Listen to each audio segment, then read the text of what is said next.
అమ్మా, welcome back to Sayamma kitchen. అందరూ బాగున్నారా? నేను కూడా బాగున్నాను రా. ఎలా ఉన్నారు? ఇవాళ మంచి కర్రీ. ఏంటి? ఉప్పు చేప చింతసిగురు, ఇగురు కోడిగుడ్డేసి. చింతసిగురు వచ్చింది కదా, మరి రెండు చూపింత. మా ఇంట్లో ఉప్పు చేప అది తినరు, నేను మా దేవుడికి. ఓకేనమ్మా? ఇదిగో, దీని పేరు జల్లంట. ఎండు జల్ల ముక్కలు. దీన్ని వస్తే తీసుకున్నమాట. జల్ల ఇది 2 కోడిగుడ్లు. ఇది చింతచిగురు అమ్మా, కొద్దిగా నూనెలో వేపేసుకుని మిక్సీ పట్టుకుని ఉంచుకున్నాను ఫ్రిడ్జ్లో. అలాగైతే నిల్వ ఉంటుంది ఏడాదైనా సరే. అది ఫ్రిడ్జ్లో తీసుకున్నాను అనమాట. అందులో ఇంత మొత్తం మన సరిపడగా వేసుకోవచ్చు. అందులోకి వేసి వెల్లుల్లిపాయ జీలకర్ర, అది కూడా ఫ్రిడ్జ్లో ఉంటుంది. ఏమ్మా, కరెంట్ ఉన్నా లేకపోయినా ఇబ్బంది ఉండదు. అలాగా ఆడుకుని కొద్ది బాక్స్లో పెట్టుకుంటాను నేను. అది ఇదిగో, ఉప్పు, పసుపు, కారం, ఉల్లిపాయ, పచ్చిమిరపకాయ, అంతే. ఇందులో కొత్తిమీర గట్ట ఏమి వేయక్కర్లేదురా. సరే చూపించానమ్మా. గుడ్డ వేపుకుందాం. ఉప్పు చేప ముక్కలు కూడా వేపుకోవాలి. పసుపు వేస్తాను కొద్దిగా.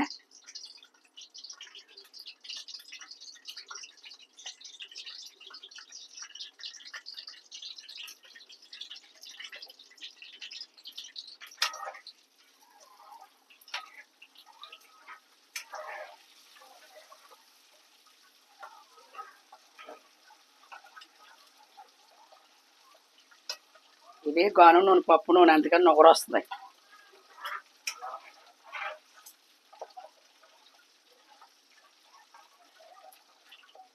బాగా దోరగా ఎగక్కర్లేదమ్మా, సమానంగా వేపుకోండి సరిపోద్ది. దీని పక్కన ఎండు చేప ముక్కలు వేద్దాం. జల్ల ముక్కలు ఇది చాలా మటుకు తెలిసే ఉంటుంది చాలామందికి. పచ్చి జల్లలో అమ్ముతారు, ఎండు జల్లలో. చింతచిగురులో బాగుంటాయని చెప్పి.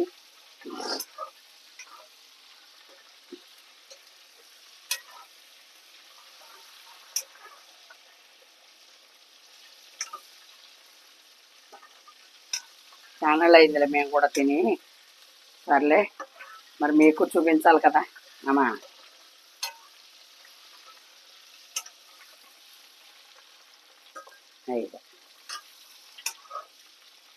జల్ల ముక్క ఎడదు, నిలబడి ఉంటుంది. అది పచ్చిదైనా అంతే, ఎండుదైనా అంతే. ఇడిపోదు, కంగారు పడక్కర్లేదు.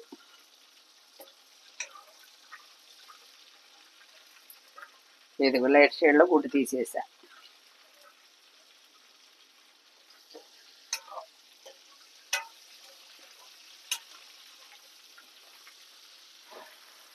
పప్పు నూనె వల్ల నొగర. ఏదైనా పప్పు నూనె.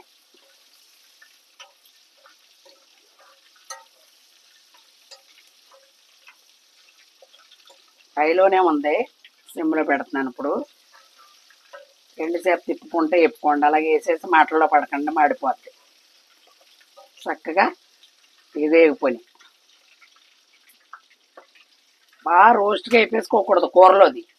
సమానంగా వేపుకోవాలి, ఎందుకంటే ఉల్లిపాయలు కూడా మగ్గుద్ది కదా. మనం ఉప్పు కారం వేసుకున్న సావిడి ముక్కలు వేపుకుంటాం, అదైతే రోస్ట్గా వేపుకోవాలి. అయ్యగూర జల్ల ఇదిగో.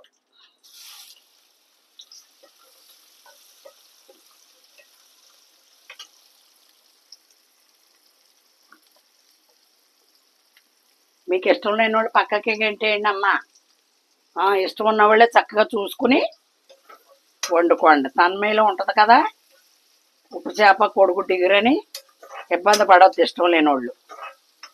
చక్కగా ఇష్టపడేవాళ్ళు మట్టుకు చూడండి. ఓకేనా?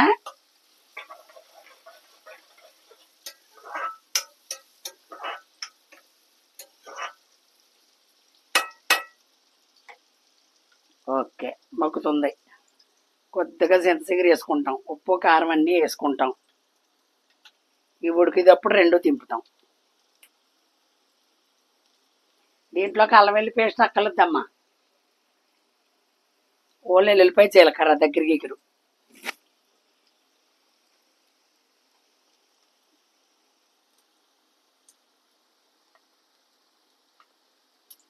ఏదిగో 25 గ్రాముల ముద్ద.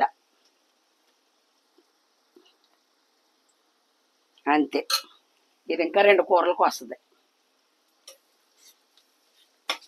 ఇది కొంచెం నూనె పోసుకుని వేపేసుకుని మిక్సీ పట్టేసుకుంటే అలాగే నీకు సంవత్సరం అయినా అది దొరకదు కదా మరి. కాలం నాడు దొరికేసి ఎంత శీఘ్రం ఇది.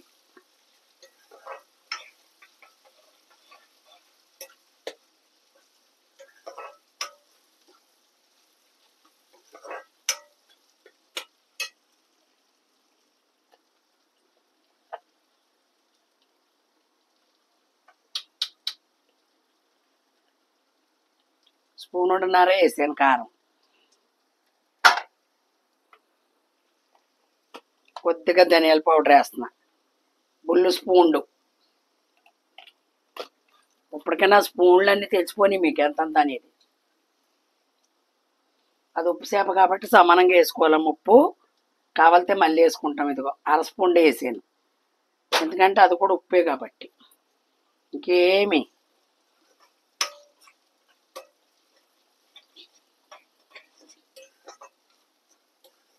అంత ఉడకాలన్నమాట. దగ్గరగా రావాలి. మనం వాటర్ పోసాక కూడా ఇదంతా ఉడిపోయి ఇప్పుడు ఎలాగుందో అలా రావాలన్నమాట. ఓకేనా? ఇప్పుడు వేసేసుకుంటా. అదిగో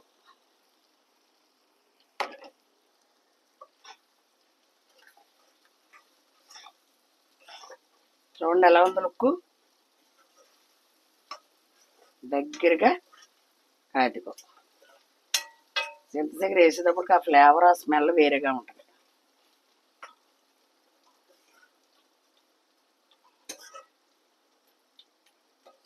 ఎండు చేప తిన్నోళ్ళు ఇలా గుట్టేసుకుని కూడా ఎగిరి పెట్టుకోవచ్చు. గుడ్డు తిన్నోళ్ళు ఎండు చేప వేసి ఎగిరి పెట్టుకోవచ్చు. 2 తిన్నోళ్ళు కూడా ఇలా వండుకోవచ్చు. ఉత్తి చింతచిగురు ఎగిరి పెట్టుకోవచ్చు. 3 ఆప్షన్స్ ఉన్నాయి. ఓకేనమ్మా? ఇదిగో ఇది ఫ్రిడ్జ్లో పెట్టుకున్నాను కదా, ఇదిగో ఇప్పుడు పోసేస్తాను అనమాట. అంతా పోయిన కరిగింది మట్టికి పోసుకుంటాను నాకు సరిపడగా. అయిపోయింది. Very good. వెల్లుల్లిపాయ, జీలకర్ర మొన్న వేపుకున్నాను, మిక్సీ పట్టుకుని పెట్టుకున్నాను. అంతే, ఇంకేమి అమ్మా ఇందులోకి ఏమి వేయక్కర్లేదు. చూడండి దగ్గరగా అంటు ఉడకనిస్తే సూపర్ ఉంటుంది అన్నమాట. ఉప్పు కారం అన్నీ సరిపోయిన చూస్తాను. గరం మసాలాలు గట్ట కూడా వేయక్కర్లేదమ్మా. బోర్నలకు సూపర్ ఉంటుంది. కథ ఓపిక చేసుకుని వండుకుంటే చాలా ఉన్నాయి. అది దీన్ని పాత భాషలో అంటు ఉడకనిస్తామంటారు. అంటే రోస్ట్గా అలాగా పుల్ల పుల్లగా సరిపోయింది.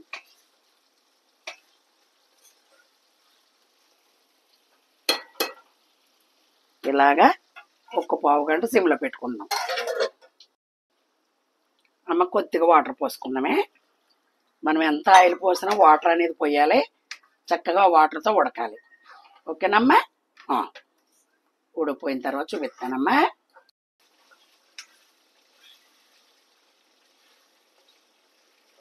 అమ్మ ఇదిగో దగ్గరగా ఉడికింది. ఇదిగో చూసుకోండి. చిన్న మాట. ఇదిగో సూపర్ అంట ఉడికింది కదా, అది.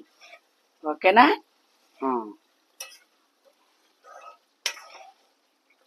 ఈ నీసు కూరల్లో కొద్దిగా ఆయిల్ పడకపోతే బాగోదు. లేదు అనుకుంటే ఇలా పక్కకి లాక్కున్నారనుకో ఆయిల్ వచ్చేస్తుంది.